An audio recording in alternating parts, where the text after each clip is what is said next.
मनुष्य जीवन में अभी जो आपके दिन बचे हैं, यदि उन दिनों का ज्ञान पूर्वक सदुपयोग करें, अर्थात नाम जप करते हुए पूर्व में जो पाप किए पुनः ना होने पावे, तो मैं तुम्हें वचन देता हूं कि तुम्हारे सारे पाप मेरे प्रभु क्षमा कर देंगे। तुम्हें कोई भी पाप का दंड नहीं भोगना पड़ेगा। जितनी श्वासें अब बची हैं, जितना जीवन बचा है, अब ज्ञान पूर्वक व्यतीत कीजिए। कोई पाप कर्म जो पीछे हुए पुनः मत कीजिए और नाम जप कीजिए। सारे पाप आपके प्रभु क्षमा कर देंगे। गीता जी, सर्वधर्मान परित्यज्य मामेकम शरणम ब्रज अहम त्वाम सर्व पापेभ्यो मोक्षयिष्यामि मा शुचा। श्री भगवान के वचन है। जो आंतरिक काम क्रोधादि रोग हैं, इनको नष्ट करने के लिए 5 औषधियां हैं। जैसे पेट खराब हो जाए तो पंचसकार चूर्ण की आवश्यकता होती है, ऐसे ही हमारा विचार खराब हो गया है, दिमाग खराब हो गया है। सत्य वस्तु को भूलकर असत्य में रमण करना पागलों का कार्य है। वो सत्य मार्ग के पथिकों को पागल समझते हैं और सत्य मार्ग के पथिक उनको समझ रहे हैं कि इतना कीमती जीवन तुम व्यर्थ में नष्ट कर रहे हो। और वो समझ रहे हैं मानव जीवन को ये कैसे बर्बाद कर रहे हैं, ना कोई भोग भोग रहे हैं, ना कोई धन संचय कर रहे हैं, इनका जीवन ही बर्बाद हो रहा है। वो नहीं समझ पाते। ये 5 हैं जो तुम्हारे आंतरिक भवरोग को नष्ट कर देंगे। पाप जो हो रहा है उस पाप की प्रवृत्ति का नाश कर देंगे। 5, पहला सत्संग। सत्संग, अगर भगवान की कृपा हुई है तभी सत्संग प्राप्त होता है। प्रथम भगति संतन कर संगा, दूसरी रति मम कथा प्रसंगा। सबसे पहली कृपा भगवान की होती है कि सत्संग प्राप्त होता है। अहो भाग्य रोज सत्संग प्राप्त हो। अहो भाग्य। जिस दिन होता कि आज पूज्य श्री मथुरादास जी कथा करने नहीं आएंगे, उनका स्वास्थ्य खराब है, या आज उनकी निर्जला एकादशी है, उस दिन ऐसा लगता है जैसे वज्रपात हो गया हो कि आज महापुरुषों के चरित्र सुनने को नहीं मिलेंगे। जो महापुरुषों से सत्संग प्राप्त, वो फिर और जैसे रबड़ी पाने के बाद गुड़ का सीरा चाटने की इच्छा नहीं होगी। यद्यपि वो भी मीठा होता है, वो भी पवित्र गन्ने के रस से बनता है, पर नहीं, जो रसमलाई पा चुके हैं ना, उनको फिर गुड़ का स्वाद नहीं आएगा। ऐसे ही जो सच्चिदानंद में डूबे हुए महापुरुषों के वचनों को श्रवणेंद्रिय से पान कर लिए ना, फिर वो केवल शाब्दिक प्रवचन में उसका श्रवणेंद्रिय स्वाद नहीं ले पाएगी। उसको चाहिए अनुभवी, क्योंकि उतने गरु वचन सुन लिए तो अब फिर और नहीं। अगर भगवत प्राप्त महापुरुष का सत्संग सुन लिया तो इन कानों की इतनी गरु स्थिति हो जाएगी कि वो हल्का शब्द सुन ही नहीं सकते। वो खुद अपने आप उनको लगने बंद करो यार।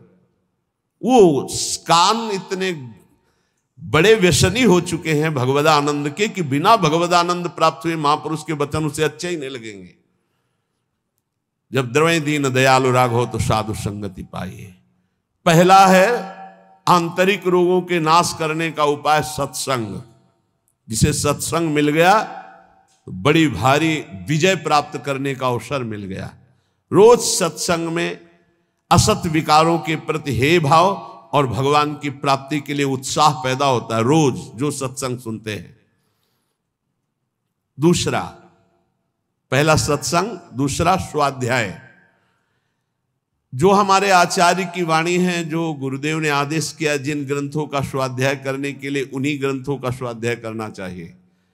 स्वाध्याय का मतलब नहीं कि कुछ भी स्वाध्याय करो, नहीं, गुरुदेव के अनुसार शास्त्र स्वाध्याय करना चाहिए, जो गुरुदेव आदेश कर रहे हैं। जो आचार्य वाणी है, जो हमारी उपासना में हमको पुष्ट कर सकते हैं, वही स्वाध्याय करना चाहिए। तीसरा है आहार, स्वल्पाहार। सत्संग, स्वाध्याय, स्वल्पाहार। आहार का बहुत बड़ा रोल है जीवन के उत्थान में। भगवान शंकराचार्य जी ने भी साधन पंचक लिखा है, उसके एक एक शब्द का आगे श्लोक तो बहुत बड़े। वेदो नित्यम अधीयताम संगा सत्सु विधीयताम महावाक्यार्थस्य विचारिताम क्षुद व्याधि चिकित्सताम एकांते सुखमास्यताम। 5 बातें, इन्हीं का विस्तार वर्णन किया है।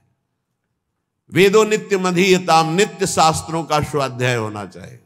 संगा सत्सु विधीयताम, भगवत प्राप्त महापुरुषों का संग होना चाहिए। महावाक्यार्थस्य विचारताम, उनके द्वारा जो बोले गए वचन हैं उनको विचार करके चिंतन के द्वारा अपनी स्थिति बनानी चाहिए।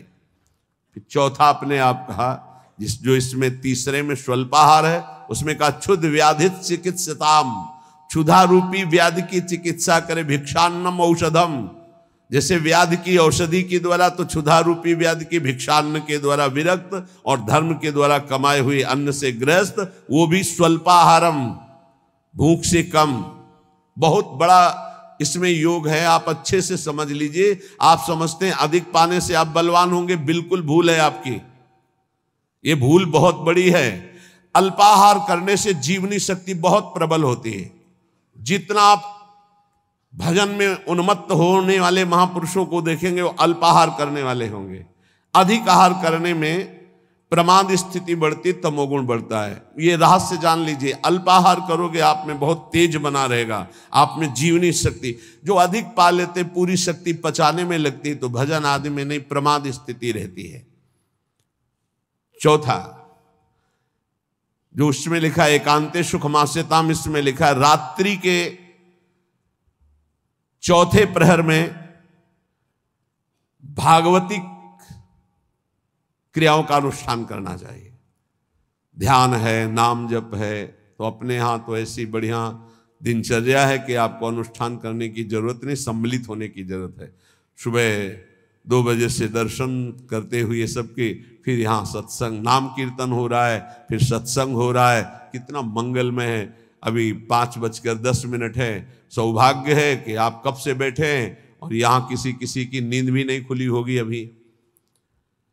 जो प्रातःकालीन बेला पर जग करके भागवती का अनुष्ठान करता है, वो आंतरिक विकारों पर विजय प्राप्त कर लेता है। स्वप्न दोष 4 बजे सोने वाले को ही बहुत जोर के होते हैं।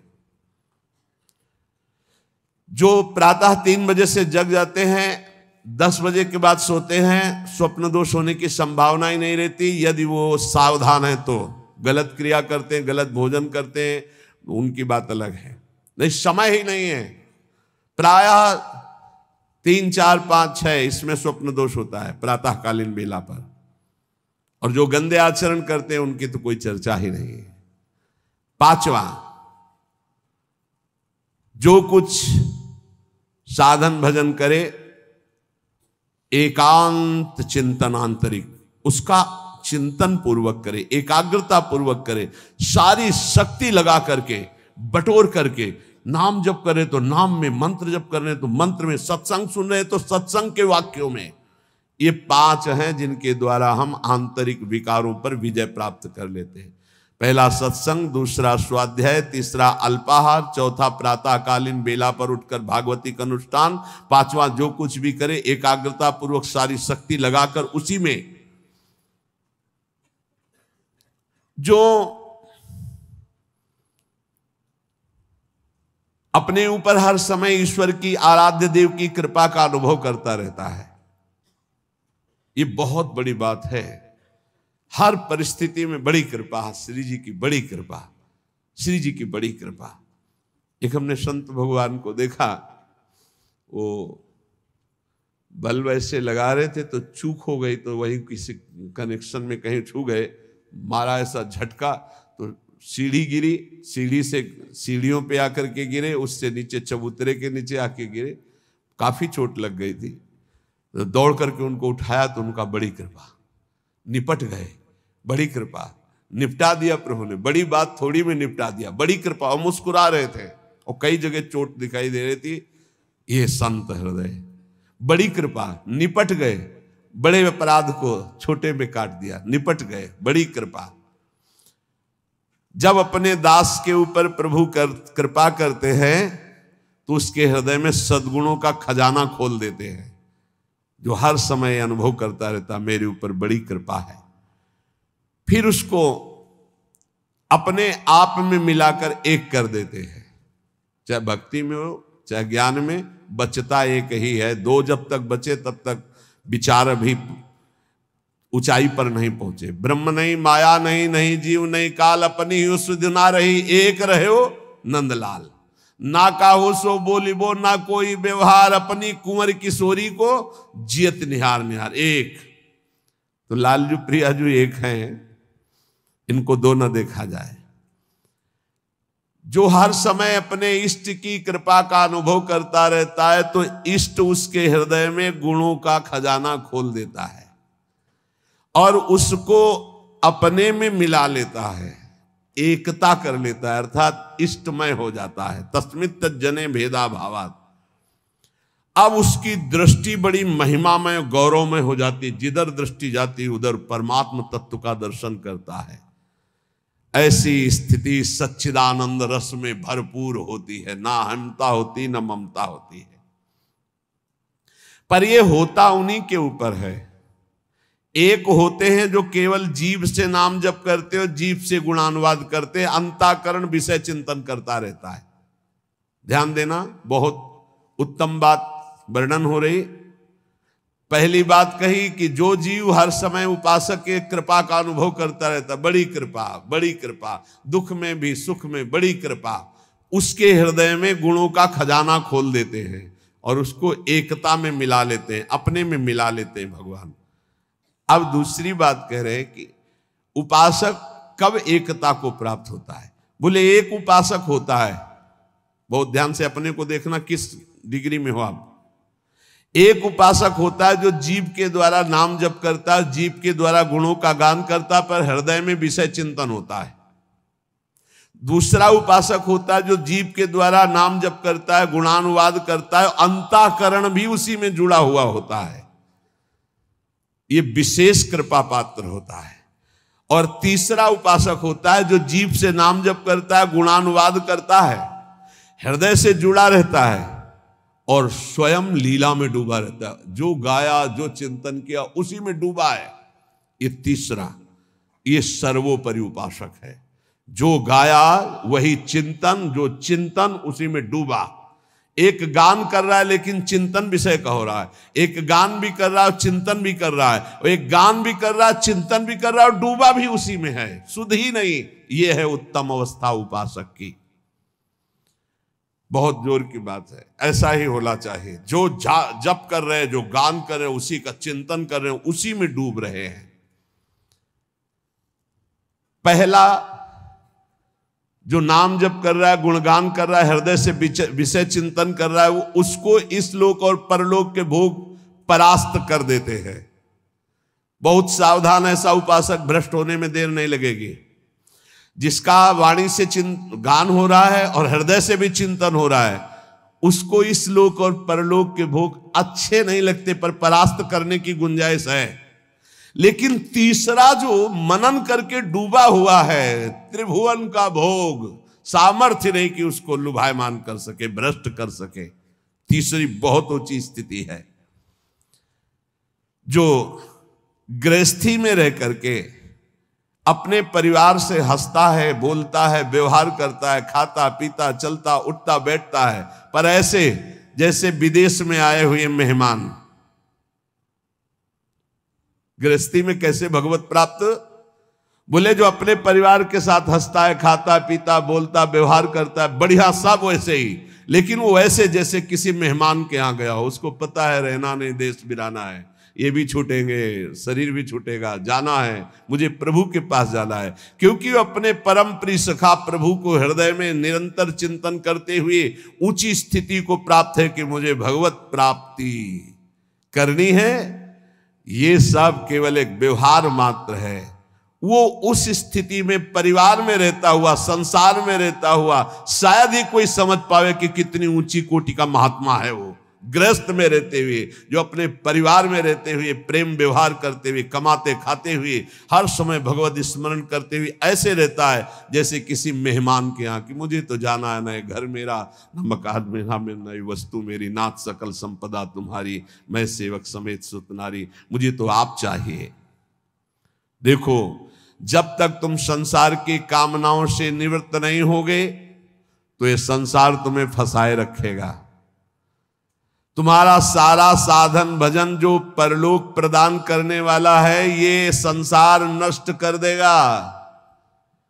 संसार की कामनाओं की जब तक निवृत्ति नहीं होती तब तक संसार फंसाए रखता है, और ये जितना साधन भजन बनता है सब खा जाता है संसार। तुम कहलाओगे भगत, लेकिन तुच्छ विषयों में अपने भजन को बेचने वाले भगत नहीं कहलाते। तुम जैसे तैसे अपने इंद्रिय और मन को बिखेर रखा है, इंद्रियां मन तुम्हारे भजन को नष्ट कर रही है। अत्यंत तुच्छ असत जड़ दुख रूप भोगों में वो मूर्ख अपने भजन को छीण कर देता है, भजन को बर्बाद कर देता है। इसलिए इस संसार की लौकिक वस्तुओं को जो तुम्हें प्राप्त है भगवद अर्पित करके प्रसाद रूप भोगो, और निर्मल परमानंद की प्राप्ति के लिए कोई इच्छा मत करो, अपने भजन को बचा के रखो। ये पदार्थ आदि तो भगवान अपने आप तुम्हारी व्यवस्था करेंगे, तुम भजन से भगवान की प्राप्ति की चाह करो। जो इस बात को स्वीकार कर लेते हैं उनके अंदर एक नई कामना जागृत होती कि कुछ लोग तो ये जान जाएं कि मैं भजन करता हूं, ये बहुत जोर की इच्छा होती है। हमें और कुछ भोग नहीं चाहिए, इतना तो है कि लोग ये हमारा सम्मान कह के करें कि बड़ा भजनानंदी है, बड़ा त्यागी है, बहुत अच्छा है, गृहस्थी में रहते हुए महात्मा है या विरक्ति होते हुए कितना बढ़िया महात्मा है। ये कान सुनने के लिए लालायित रहते हैं। लोग मेरी योग्यता को जाने कि मैं कितना अच्छा हूं, ऐसी इच्छा जो करता है तो इच्छा करते ही वो परम पद का अधिकार खो देता है। समझ लो, लोगों में जानकारी फैलाने की इच्छा मतलब संसार में सतबुद्धि, मतलब प्रतिष्ठा कीर्ति की चाह, मतलब भगवत प्राप्ति की योग्यता खो देना। ये तीन बातें बड़ी दुर्लभ हैं। निर्धनता में भी दूसरों की सेवा करने का, दान देने का उत्साह,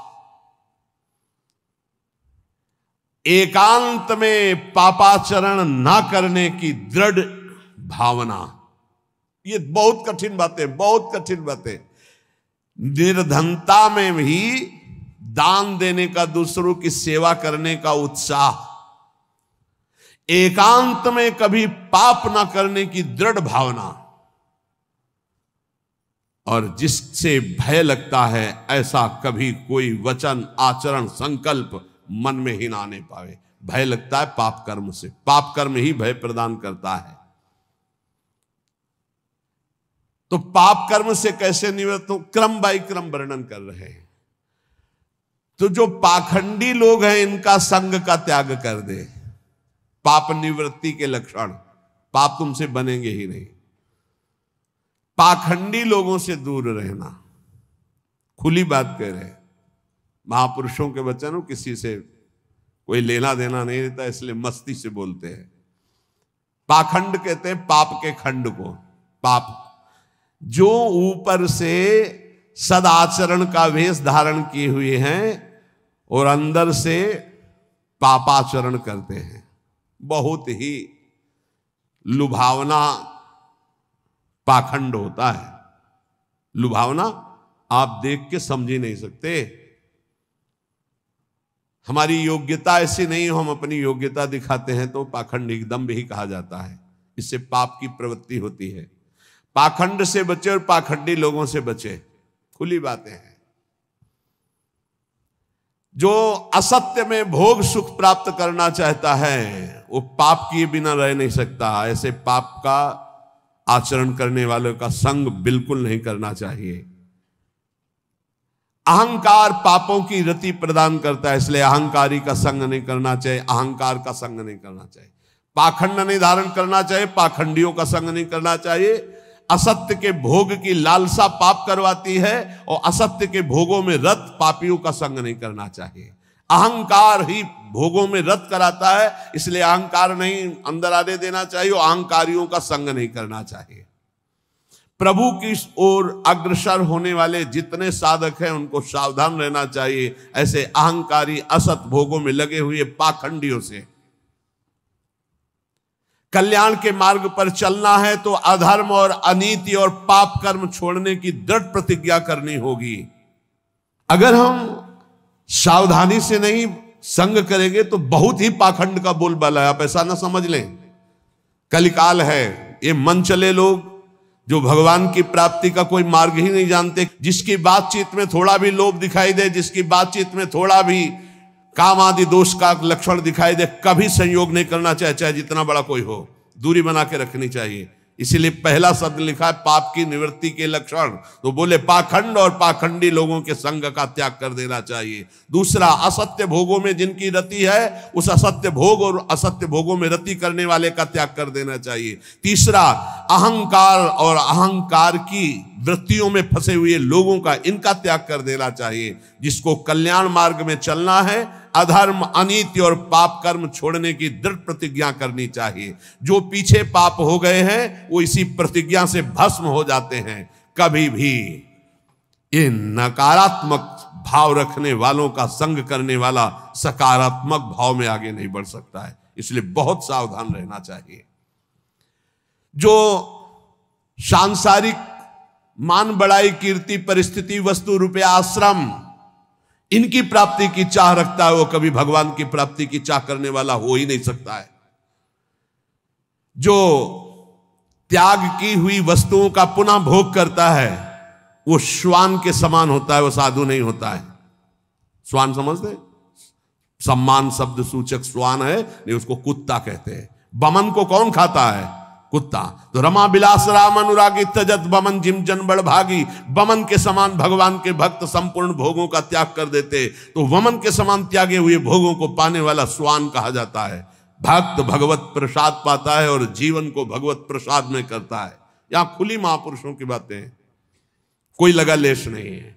उपास्य प्रभु का स्मरण सेवन करना, प्रभु की प्राप्ति के लिए सारे स्वार्थों का त्याग कर देना, अंतःकरण को भगवदाकार बनाना। कोई भी जीवन में ऐसा आचरण ना हो जो संतों ने ना किया, वो कभी आचरण नहीं होना चाहिए जो संतों ने कभी नहीं किया।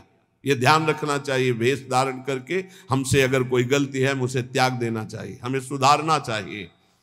आहार निद्रा इन पर विशेष शासन करता है, चाहे गृहस्थी का साधक हो चाहे विरक्ति का। आहार निद्रा इन पर शासन करे। वैराग्य का एक भी लक्षण कम ना होने पावे। अगर एक भी छेद हो जाए तो जैसे घड़ा भर नहीं पाता, ऐसे अंतःकरण पूर्ण दृढ़ भगवत मार्ग में नहीं लग पाएगा यदि वैराग्य का एक भी लक्षण कम हुआ। जो बात तुम्हारी गुप्त हो उसे कभी मत बोलो। अय वैरागी, अय भगवत मार्ग के पथिक, जो बात तुम्हारी गुप्त हो कभी मत बोलो। भागवतिक, व्यवहारिक, लौकिक, पारमार्थिक। क्यों? लोग उपहास करेंगे, तुम्हारी बात की गहराई को नहीं समझ पाएंगे। अगर आपसे कोई गलती भी हो गई है तो महापुरुषों से बोलो, संसारियों से नहीं। हमें लगता है बोलने की जरूरत नहीं, वो खुद जान जाएंगे, वो कृपालु हैं, वो हमें संभाल लेंगे। संदेह वाली वस्तु, संदेह वाले व्यक्ति, संदेह वाला आचरण कभी मत करो। जिस व्यक्ति पर संदेह हो कभी मत मिलो, जिस वस्तु में संदेह हो कभी मत खाओ, जिस आचरण पर संदेह प्रमाणित ना हो कभी मत करो। बहुत ध्यान से सुनना है, बहुत जरूरी है। हम आपके लिए भोग बना करके लाए हैं और आपकी दृष्टि में तत्काल अंदर आया, नहीं पाना चाहिए, बिल्कुल नहीं पाना, चाहे अमृत हो, हटाओ उसको, बिल्कुल नहीं पाना। ये भागवतिक संकेत होते हैं। जिस व्यक्ति के मिलने में संदेह लगे, ये हमें कम समझ में आया, कभी नहीं मिलना चाहिए। जिस वस्तु में संदेह हो जाए कभी नहीं पाना चाहिए। जिस क्रिया में संदेह हो जाए कभी नहीं करना चाहिए। भगवत मार्ग के पथिक को जो बात अपनी गुप्त हो उसे कभी प्रकाशित नहीं करना चाहिए। भविष्य की चिंता भक्त नहीं करता। अगर भविष्य की चिंता कल क्या होगा तो तुम शरणागति में कलंक हो। लाभ और हानि ये हमारे सामने कोई मान्यता नहीं रखते। इसमें हम प्रभु के विधान को देखकर प्रसन्न होते हैं। दूसरे की चर्चा कभी मत छेड़ो, दूसरे की बात मत करो। हर समय प्रसन्न रहो, ध्यानस्थ रहो। रजोगुणी तमोगुणी भोजन चाहे जितना सुंदर दिखाई दे कभी मत पाओ। रजोगुणी तमोगुणी लोग चाहे जितना सुंदर व्यवहार करे कभी सहवास मत करो, इनका दूर रहो। ये महापुरुषों के वचन है। यदि तुम्हारे पास कोई भोग सामग्री संग्रह हो गई है तो वो तुम्हारे धर्म के सेवन के लिए, दूसरों के हित के लिए, तुम्हारे भोग के लिए नहीं है। ये ओछी प्रवृत्तियों वाले पर संदेह वृत्ति रखो। गलत आचरण करने वाले, ओछा बात बोलने वाले, इन पर कभी प्रियता नहीं रखनी चाहिए। बहुत बड़ी हानि होती है, पक्का समझ लें, बहुत बड़ी हानि होती है। यह हर उपासक को सावधान रहना चाहिए, चाहे स्त्री शरीर हो चाहे पुरुष शरीर हो। जहां कहीं ओछी प्रवृत्ति, देखो एक दृष्टि में पता चल जाता है कि यह सामने वाला कैसे देख रहा है, कैसी हरकत है, कैसा, एक दृष्टि में। भगवान ने इतना ज्ञान तो सबको दिया है कि 1 मिनट में एक दृष्टि में फाइनल हो जाएगा कि आदमी संग करने लायक है या नहीं लायक है। या ये चाहे कोई भी हो, एक दृष्टि में पता चल जाता है। ओछी प्रवृत्ति पर अंकुश रखो, ना किसी का संग और ना अपने अंदर ओछी प्रवृत्ति। प्रभु प्रेम प्राप्ति के लिए गले पड़ना होता है महापुरुषों के। गले लगना नहीं, गले पड़ना होता है। गले पड़ना और गले लगना में अंतर है। गले पड़ने का मतलब होता है बाप के सिवा हमारे पास कोई साधन नहीं। अब आप ही हमारे प्रेम प्राप्ति के साधन भी हो और साध्य भी हो। ऐसे गुरुजन महापुरुषों का आश्रय लिया जाता है। प्रभु प्रेम प्राप्ति के लिए महापुरुषों के पीछे पड़ जाओ, गले पड़ जाओ। वो देख ले कि अभी है हमारे पिंड छोड़ने वाला नहीं, दुत्कारे फटकारे तो भी नहीं, तो निश्चित भगवत प्रेम प्राप्त हो जाता है, क्योंकि भगवान उनके हृदय में जागृत हो चुके हैं। ना तुम्हारे अंदर घबराहट होनी चाहिए, ना कोई उतावलापन होना चाहिए। धैर्य, सात्विकता का अनुसरण करने वाला, भगवत दर्शन की अभिलाषा रखने वाला बड़ा गंभीर स्वभाव का होता है, बड़ा धैर्यवान होता है। जल्दी उसके धैर्य को कोई तोड़ नहीं सकता। ऐसे ही साधक को परम सिद्धावस्था की प्राप्ति होती है। जब तुम्हारे कहीं कोई पाप कर्म करने का अवसर आवे तो शर्मा जाओ, लज्जा कर लो, धिक्कार है अपने को, हटो वहां से। जब कोई गलत बोलने का अवसर आवे तो मौन, दांती पीस लो। ऐसे गलत बोलने का अवसर आवे दांती पीस लो। जबान है ही नहीं हमारे, बोलते रहते, दांत कस के दबाए रहना, बोलना नहीं। अगर बोला तो गड़बड़ हो जाएगा। जैसे गलत करने का अवसर आवे तो मानसिक धिक्कार देना है। धिक्कार है तुझे, क्या सोच रहा है तू, गलत करना चाहता है। गलत बोलने का अवसर आवे तो दांती पीस लो, ऐसे दंत, राधा राधा राधा, अंदर से बोलना नहीं। ये देखो परमार्थ के लिए, बिल्कुल ऐसे। और जब कहीं तुमसे कोई गलती पड़ जाए तो शर्माओ मत, फिर क्षमा मांग लो।